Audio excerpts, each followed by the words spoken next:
첫 강연으로 제천 간디학교 이병곤 교장 선생님의 학생의 성장을 촉진시키는 행위 주체성에 대한 강연이 있겠습니다. We'll have a speech by Principal Lee Byung-gon of Checheon Gandhi School on the topic of student agency in promoting student growth. For simultaneous interpretation for our Danish speaker, teacher Park Jong-soo from Dongdaejeon High School and Ryu Woo-sung from Daejeon High School will kindly assist him.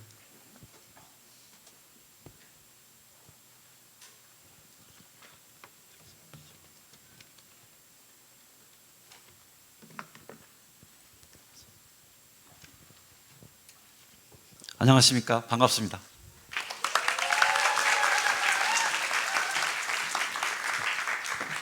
저한테 주어진 시간이 20분이기 때문에 빠르게 진행하겠습니다. 오늘 저의 그 드레스 코드는요, 언밸런싱입니다. 네, 신발이 바지를 반발하고 넥타이가 와이셔츠를 벗어나려고 하고 있죠. 네. 요즘에 챗 GPT 가지고 노는 게 좀 재밌어요. 제가 오늘의 주제거든요.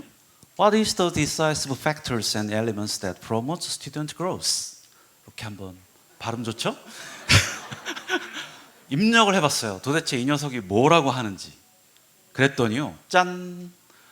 쫙 답이 나왔거든요. 어차피 여러분들 영어 못 읽으시니까 제가 조그맣게 했어요. 다만 친절하게 번역을 했습니다. 7가지로 나왔는데요.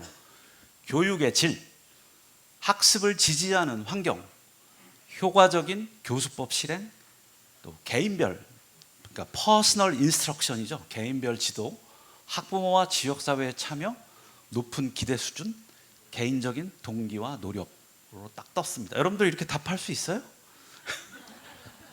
거의 그 사범대학교 교육학과 기말시험 답안지 수준의 답이 나왔어요. 자, 그럼 저의 강의는 이것으로 끝이죠? 오늘 발표는 여기서 끝인가? 그럴 리가 없죠. 네. 챗 GPT는 놀랍습니다. 무려 영문 자료 같은 경우는 5조 개에 달하는 자료들을 다 입력시켜가지고 얘들이 뽑아내는 거예요. 문장을. 내가 문장을 딱 던지면, 특히 영어 GPT는요, 들어가면 진짜 그 반응 속도가 빠릅니다. 네. 그래서 야, 이거 큰일 났네. AI 러다이트 운동을 할 수도 없고, 그죠? 19세기 말에 영국 노동자들이 기계 파괴 운동을 벌였잖아요. 러다이트 운동이라고. 그렇다고 AI 러다이트를 할 수도 없고. 그런데요, 저는 AI 챗 GPT의 답변에서 살짝 회심의 미소를 지었습니다. 아, 얘도 틈이 있구나. 네, 마치 알파고를 이겼던 이세돌의 마음으로 돌아가서 AI가 답한 그 정답은요, 거의 사실에 가깝지만 중요한 건 뭐냐면 거기에 인간의 냄새가 빠졌어요. 사람들은 좋은 환경과 좋은 교사와 좋은 교재를 갖다 놓으면 애들이 공부할 줄 알아요. 전혀 그렇지 않습니다. 아이들은 감성과 또 발달상의 어떤 불안정과 그 다음에 관계 문제의 불안을 겪고 있는 실존적인 존재라는 사실을 챗 GPT가 말은 할 수 있어도 이해할 수는 없죠. OECD 러닝 프레임워크, 이게 2015년부터 작업은 되어 있었는데요. 이 문서는 2018년도에 나왔습니다. 제가 다음 세대에 요새 하도 미래교육, 그러니까 저도 뭐 그런 강연 요청도 많고 해서 이 자료 저 자료 뒤지다가 이 OECD 자료를 봤는데 뭐 대부분 다 비슷한 이야기예요. 그런데 저의 눈을 확 사로잡는 요인이 있었으니 그게 바로 학습자의 행위 주체성이라는 요것입니다. 그리고 부연 설명을 달기를 불확실한 세계를 헤쳐나가기라고 되어 있어요. 어라, 이거 봐라. 이거는 자주 등장하지 않는 표현이거든요. 게다가 이 보고서를 발행한 주체는 유네스코가 아니에요. 어디? OECD. 경제적 효율성과, 그죠? 그 경쟁, 효능감 이런 것들을 중요시 여기던 OECD 문서에서 이런 용어를 발견한다는 것은 매우 이례적인 것이었습니다. 그래서 행위 주체성이 뭐지? 라고 좀 찾아보게 되었던 것입니다. 또 한 가지 저의 머릿속에 들었던 의문은, 야, 그러면 학습자 주도성이라는 말 또는 children centered, student oriented 이렇게 여러 용어들과 개념들이 있었거든요. 그런데 왜 OECD는 학습자 주도성이라는 용어를 쓰지 않고 행위 주체성이라고 했을까? 이게 저의 의문이었어요.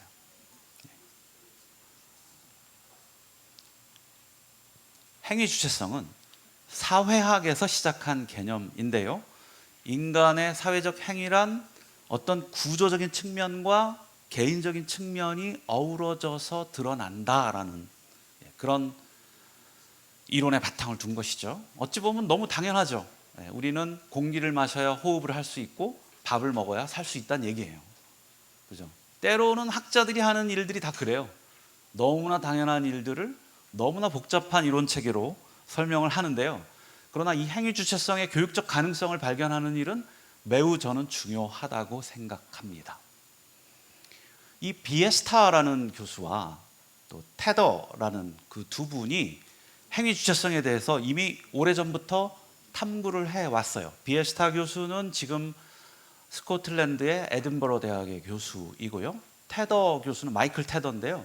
영국의 엑스터 대학의 사범대학 교수입니다. 이 두 분의 합작인데요. 행위 주체성이란 시간 맥락 속에서 개인과 사회 구조 간의 상호작용을 통해서 출현하는 생태학적인 현상이래요. 와, 여기서 중요한 건 행위 주체성이 어떤 능력이 아니라는 거죠. 능력. 그럼 뭐예요? 우리가 어떤 맥락에 가면 뭔가를 하죠. 지하철이라는 맥락에 가면 어떻게 해요? 자리가 없을 땐 손잡이를 잡고 서죠. 네, 그게 우리의 패턴이에요. 우리 학생들이나 교사들이 가진 행위 주체성이란 어떤 구조적인 맥락 안에 놓이면 그렇게 행동하는 특성이라는 거죠. 고로 행위 주체성은 한번 얻어지면 영원히 변치 않는다? 성격 유형처럼? 아니에요. 학습 능력처럼 계속 사라지지 않는다? 아니에요. 맥락에 따라 달라져요. 자신의 인생의 목표에 따라 달라지고 자신의 과거를 어떻게 내가 받아들이고 해석하느냐에 따라 달라져요. 그러니까 골치 아픈 존재죠. 리드비터라는 사람은요, 이 사람은 옥스퍼드 대학의 엘리올 컬리지라고 굉장히 오래되고 좋은 컬리지 있어요. 옥스퍼드 대학도 나름 고조장단이 있거든요. 근데 좋은 대학을 나왔고요. 이분이 철학, 경제학, 그 다음에 또 하나 하여튼 3가지 학부를 졸업을 했는데요. 지금은 뭐냐면 마이크로소프트사나 이런 유명한 큰 글로벌 회사들의 조직에 관한 조언과 경영 조언을 하는 유명한 사람입니다. 이분이 쓴 스튜던트 에이전시라는 20쪽짜리 리포트가 있어요. 매우 재밌습니다. 길지도 않고 영어도 쉬워서 한번, 그리고 구글에 들어가서 이 사람 이름과 스튜던트 에이전시를 딱 치면 친절하게도 PDF로 다 뜹니다. 그래서 읽어보시면 되게 재밌는데요. 거기에 이분이 교육 전문가도 아닌데 듀이와 파울로 프레이리 얘기를 해요. 여기서 뭐라고 했느냐? 듀이는 삶의 목적 성취를 위해서 계획, 실천, 반성적인 성찰이 필요하다고 했습니다. 그리고 프레이리는 교육은 사회에 대한 비판적인 의식을 갖고 참여하고 성찰하는 삶의 태도가 필요하다고 요청했는데요. 바로 이 두 걸출한 학자이자 실천가들의 핵심 내용이 바로 이 스튜던트 에이전시로 이어진다고 그 짧은 보고서에서 이야기를 합니다. 이 보고서거든요. 이 제목으로 나중에 찾아보시면 이렇게 개념도까지 나와 있습니다. 지금 이 자리에서 제가 저 개념도를 세세히 설명하기는 시간도 부족하고 마땅치 않은 것 같습니다. 나중에 한번 찾아보시기 바랍니다. 또한 아까 나왔던 비에스타 교수와 또 프리셀리, 로빈슨 이 3명의 학자가 발표한 또 다른 짧은 논문이거든요. 이것도 약 한 18쪽짜리 되는 논문인데요. 이거는 교사들의 행위 주체성에 대한 이야기를 하는 과정에서 또 이렇게 정의를 했습니다. 행위 주체성은 발현하는 행위자가 개인과 사회의 상호작용 속에서 스스로 반성적이고 성찰적인 행위를 책임감 있는 참여적인 행태로 드러내는 것이라고 얘기했습니다. 그래서 여러 학자들의 정의를 보시면 꼭 나오는 말이 있어요. 첫 번째 맥락, 두 번째 뭐예요? 성찰, 반성, 참여, 그죠? 그 다음에 세 번째 뭐예요? 책임감.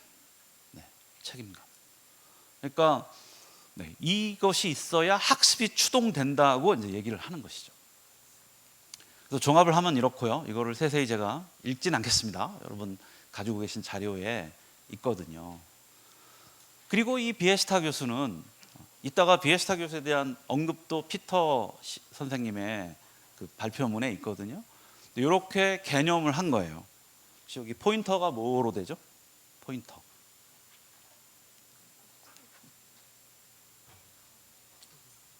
아니요. 이렇게 레이저 포인터. 감사합니다. 보시면 제가 좀 지금까지 추상적으로 해서 약간 따라오기 힘드셨을 텐데, 개인이 이제 행위 주체자가 있잖아요. 여기 이병곤이라는 사람이 있으면 과거의 역사가 지금 현재 행동에 영향을 주고요. 미래 지향이 현재 행동에 영향을 주는데요. 현재 행동은 문화나 또는 사회적 구조, 또 그것을 내가 행위를 할 수 있는 자원이나 물리적 환경 아래 놓여 있어요. 이걸 아까 말한 맥락이 되겠죠. 맥락. 그 가운데서 활동을 하는 것입니다. 요거를 자세히 보니까 여기에는 학습자 주도성 담론에는 교육 철학의 역사가 있습니다. 그죠? 맨 위에 루소에서부터 듀이, 그 다음에 구성주의까지 이르는 이 학습자 주도성 담론에 계보가 있거든요. 이것 역시 매우 재밌는 논의이긴 하나 제가 지금 이 자리에서 할 수 있지는 않고요. 특히 구성주의에서 이 사회적 구성주의인 비고츠키의 이론은 대단히 중요합니다. 아마 전문학습 공동체 같은 곳에서 선생님들도 많이 읽고 있는 걸로 알고 있는데요. 왼쪽의 사진은 비고츠키입니다. 제가 피아지한테는 약간 미안합니다. 예, 비고츠키 이거요. 네, 그래서 결국 이런 사상의 계보의 맥락을 따라서 학습자 중심 교육에 대한 지금까지 한국 사회나 또는 세계 여러 공교육의 역사들이 많은 영향을 받았다는 점 먼저 말씀을 드립니다. 자, 이렇게 저는 이런저런 문헌도 들춰보고 고민도 해보고 이걸 어떻게 전달을 할까 생각을 해봤는데, 이걸 한꺼번에 다 뭉뚱그려서 생각해 보니까 이거 뇌의 횡단면이거든요. 배움에 관한 정신적 힘줄이라고 저는 그렇게 규정을 한번 해봤습니다. 중요한 건 우리는 이론가가 아니고 실천가죠.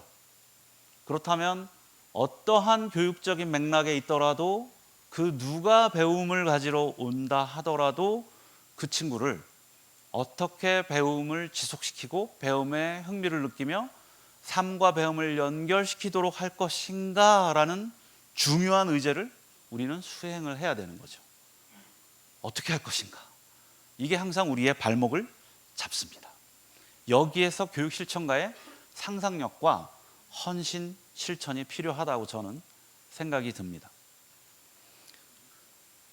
이 리스트는 7개의 리스트인데요. 작년에 저희가 제천간대학교 개교 25주년 포럼을 했는데, 그때 사회학자인 김찬호 교수님을 모셔서 그간 20여 년 동안 학교 형태의 대한 교육이 우리 사회 교육에 기여한 게 무엇일까요? 라는 제가 좀 어려운 숙제를 내드렸거든요. 그랬더니 이렇게 딱 챗 GPT를 능가하는 답변을 가지고 오셨어요.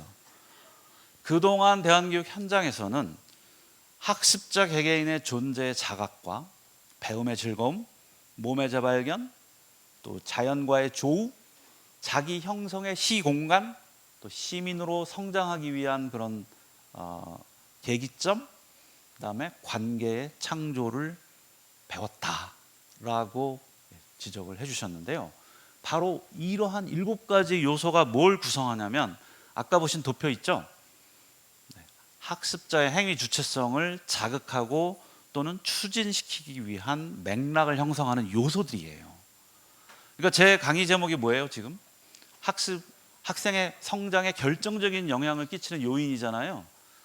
그것의 핵심 개념은 요즘 이루어지는 담론으로는 행위 주체성인데, 그것이 어떤 환경 안에서 자극을 받느냐? 이와 같은 환경 안에서 자극을 받는 거예요.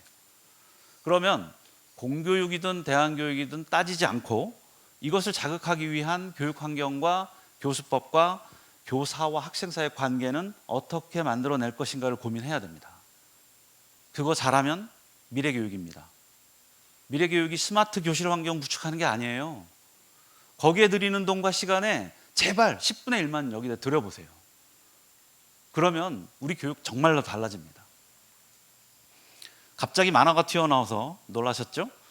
우리 학교 3학년 과정에 9개월 동안 3학년 아이들이, 중학교 3학년입니다, 논문을 쓰는 과정이 있는데요. 그 과정에 작년에 도전을 했던 친구의 제목이 뭐였냐면 제천간대학교에서의 일상을 내가 좋아하는 애니메이션에 담아보기였습니다. 이 아이가 그린 그림이고요. 이 아이가 이렇게 작업을 해서 다음과 같은 작품을 냈습니다.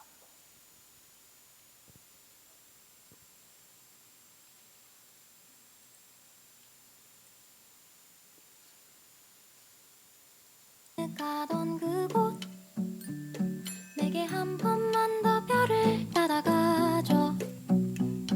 너의 영원한 재혼으로 안아줘. 아픈 것은 아픈 대로, 예쁜 것은 예쁜 대로. 이제 모두 충분해서 멀리 멀리 떠나는 거지. 우와, 나는 구름의 강으로 가느니. 우와,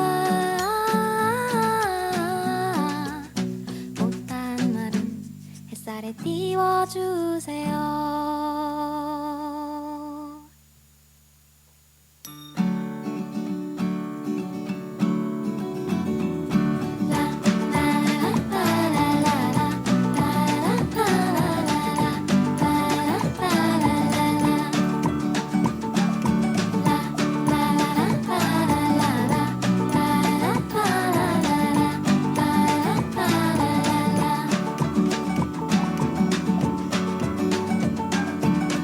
나에게서 너에게로,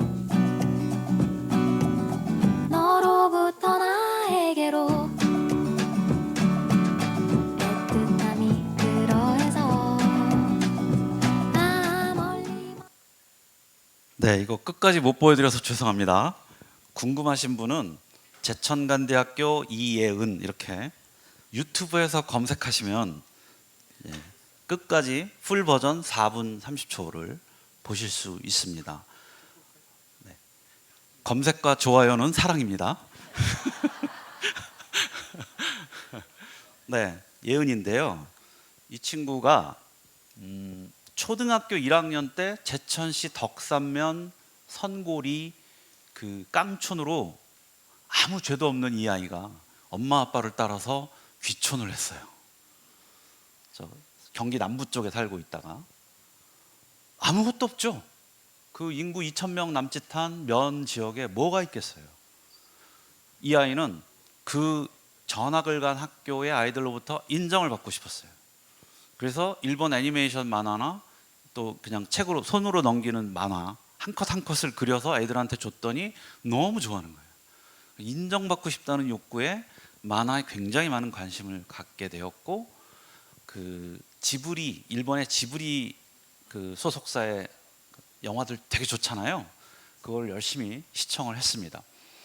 당연히 우리 학교에 진학을 했고 3학년 과정에서 논문 과정을 학교의 일상을 담은 뮤직비디오 애니메이션이라는 제목으로 논문 제목을 정했고요. 총 4분 25초인데요. 이 아이가 이런 방식으로 그린 그림이 1,500장이 넘습니다. 중학교 3학년입니다. 다시 말씀드리지만. 그리고 이게 뭐죠? 노트북, 애플 노트북과 그리는 뭐죠? 입력 장치가 있어야 되죠? 그리고 영상을 만들 수 있는 프로그램이 있어야 됩니다. 네. 그 애플 노트북에서 구동되는 프로그램 25만 원짜리. 그래서 4년치 용돈을 다 털어 넣었다 그래요. 한 200만 원 들었다고 해요.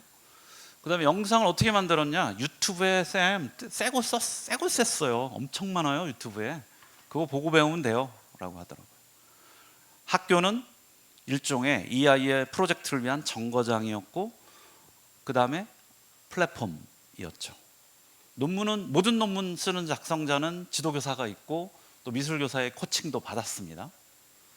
그리고 요즘에는 이 아이가 제가 여기도 적어놨지만 이 아이가 광주시에서 하는 청소년 애니메이션 응모에 완전히 요즘에 불이 붙어갖고 논문을 쓰고 난 다음엔 지금 4학년이거든요. 고1. 지금은 그거 하느라고 정신이 없어요. 고급 기술을 적용하려니까 유튜브를 찾아보니 영어로 설명하는 게 엄청 잘 돼 있다는 거를 눈으로 봐도 알 수 있겠더래요. 근데 알아듣질 못하니까 저희는 영어 필수 아니거든요. 그래서 말해보카라는 휴대폰 애플리케이션을 다운받아서 쌤 그거 1년에 9만 원이나 해요. 아씨 뭐 그러면서 그 1년에 9만 원 내고 말해보카를 등록해가지고 요새 영어를 배우고 있어요. 왜? 애니메이션 제작법 익히려고. 자, 이러한 예은이의 사례를 아까 이거 생각나시죠? 이 모델에 투입시켜 보면 제가 지금 드린 말씀이 다 있어요. 과거의 역사는 이렇고요. 그다음에 미래의 이 아이의 지향점은 이래요. 그리고 현재 이 아이는 도전적인 과제를 자신의 장점으로 대응해냈고 그렇게 대응해내는 데는 학교나 동료들의 분위기가 몹시 중요한 작용점으로 작용했어요. 그리고 사람, 그 다음에 자연, 음악에 굉장히 관심을 둬요. 아까 들으신 음악은 언더그라운드 가수인 정우의 너에게서 나에게로라는 곡인데요. 그 곡을 딱 듣는 순간 저 곡에다가 내가 애니메이션을 입혀야 되겠다라고 바로 들어왔대요. 느낌이. 그러니까 평소에 그런 관심들이 가지고 있었던 거고 논문이라는 교육과정 플랫폼을 타고 흐른 거죠. 그리고 소외 지역에서도 적극적인 자기 성장의 방법을 모색한 건데요. 즉 이 아이는 끈기와 집중력으로 과업을 수행했고 엄청난 작업량을 되레 즐겁게 소화를 했습니다. 무엇인가 새로 배워야 하는 낯선 상황이 두렵지 않고 스스로 방법을 찾아 나서요. 3학년 과정에서 이런 플랫폼을 설정해주고 목표를 설정해주면 다 합니다. 예은이뿐만 아니라요. 우리 지훈이라는 남자아이는 뭘 했냐면 사진기를 들고 3천여 장의 학교 주변 벌과 나비와 벌레들을 찍었는데요.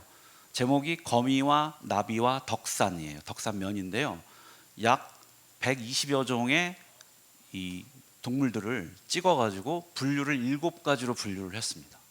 그리고 이 설명을 해내야 될 거 아니에요. 그리고 자신의 지식도 있지만 부족한 지식들은 국립생물자원관에 하나하나씩 들어가서 수만 장의 사진을 비교해 보면서 자기가 책을 하나 냈어요. 이렇게 하나 완성했습니다. 그러니까 이런 방식의 공부가 가능합니다. 이건 좀 다른 모델에다 이렇게 입혀 본 거고요. 아까 보신 그런 도표를 약간 입체적으로 구현을 해 본 것입니다.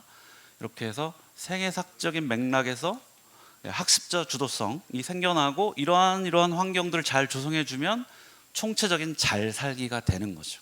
아까 보신 OECD의 러닝 2030에서 최종 목표가 뭐냐면 잘 살기거든요. Personal and Social Well-being이거든요. 그 방향으로 나갈 수 있게 되는 것이죠. 이제 거의 막바지입니다. 자, 아까 챗 GPT는 학생 성장을 촉진하는 요인으로 이렇게 7가지를 들었는데요. 피처링 챗 GPT입니다. 그죠?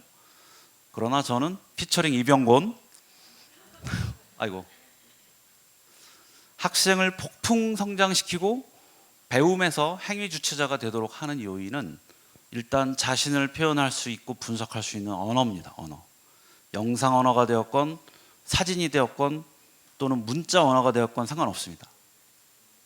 두 번째는 그 일을 가능케 하는 사람입니다. 아까 잠깐 본 애니메이션이지만 거기서 흐르는 따스한 인간적인 느낌 같은 거 들지 않았어요? 이 공동체가 아이한테 또는 자연과 인간 사이의 교감이 아이한테 끼친 상당한 정도의 영향을 느낄 수 있어요. 세 번째는 실천입니다. 이 아이는 자기의 목적을 이루기 위해서 200만 원이라는 4년치 용돈을 다 털어넣었고요. 그리고 자신이 원하는 것을 집중해서 달려갔어요. 네 번째는 나눔이죠. 논문을 쓰면 골방에다 가둬 놓는 게 아니고 아이들한테 오픈을 해서 발표를 하고 그 논문이 프로젝트이거나 또는 어떤 공공선을 지향한 것일 때는 실행을 합니다. 작년에 이 예은이 동기 중에 한 친구는 또래 상담과 관련된 논문을 썼는데요. 연말에는 그 청소년들을 또래 상담 지원하는 곳에 가서 훈련을 받고 3명의 동료를 모집해서 지금 1학기째 또래 상담 교실을 운영하고 있습니다. 실천하는 거죠. 나누는 거죠. 그리고 그 가운데 자연스럽게 사회적 의식이 싹 틉니다. 사회적 의식이 사회적 존재를 결정하고 사회적 존재로 살기로 결심을 한 아이는 어떻게 해요? 배움의 플랫폼을 찾아갑니다. 이게 학습자 행위 주체성이고 배움을 결정적인 계기로 만드는 중요한 포인트입니다. 저는 이런 공부도 꽤 했지만요. 제가 지금 자신 있게 말씀드릴 수 있는 것은 실천 현장에서 지켜본 아이들이 있기 때문입니다. 자, 행위 주체성에서 관심이 지대해졌어요. 올해만 해도 수많은 포럼과 심포지엄 주제였습니다. 저는 이렇게 말씀을 드립니다. 이 행위 주체성을 가지고 그거 지가 알아서 공부 잘하게 하면 되는 거잖아. 이렇게 잘못 오도된 방향으로 가지 않기를 바랍니다. 오히려 행위 주체성은 학생들이 배움에 대한 두려움 없이 미래 사회를 맞이하면서 자기 암과 자기 삶의 주체로 나서도록 돕는 총체적인 예술 과정입니다. 한 자전거를 가지고 다른 쪽 방향으로 가려고 하지 마십시오. 의외로 교육 혁신은 아주 간단하고 아주 근원적인 질문 앞에 정직하게 답변하는 데서 시작된다고 저는 생각합니다. 네, 요새 이제 마지막인데요. 요즘에 킬러 문항이 굉장히 관심이더라고요. 저는 대한민국 최대 킬러 문항이 이거라고 생각합니다. 대학 입학 시험제도. 왜냐? 아무리 들여다봐도요, 답이 안 나와요. 이만한 킬러 문항이 있을까요? 저는 이 답 안 나오는 킬러 문항에 대응하고 대답하는 그 하나의 계기가 바로 학습자의 행위 주체성을 들여다보고 증진시키기 위한 그 어떤 실천, 책임 있는 어른으로서의 어른의 행위 주체성으로서 저희는 그 작동을 시켜서 우리 다음 미래 세대의 아이들 제발 좀 경쟁에 휘달리고 다른 사람에게 비교 평가받지 않으면서도 자기의 속도로 자기만의 인간성을 실현할 수 있는 사회를 만드는 것이 진정한 선진사회라고 생각합니다. 충청남도 교육청이 그 일에 앞장서 주실 걸 믿으면서 제 발표 마치겠습니다. 죄송합니다.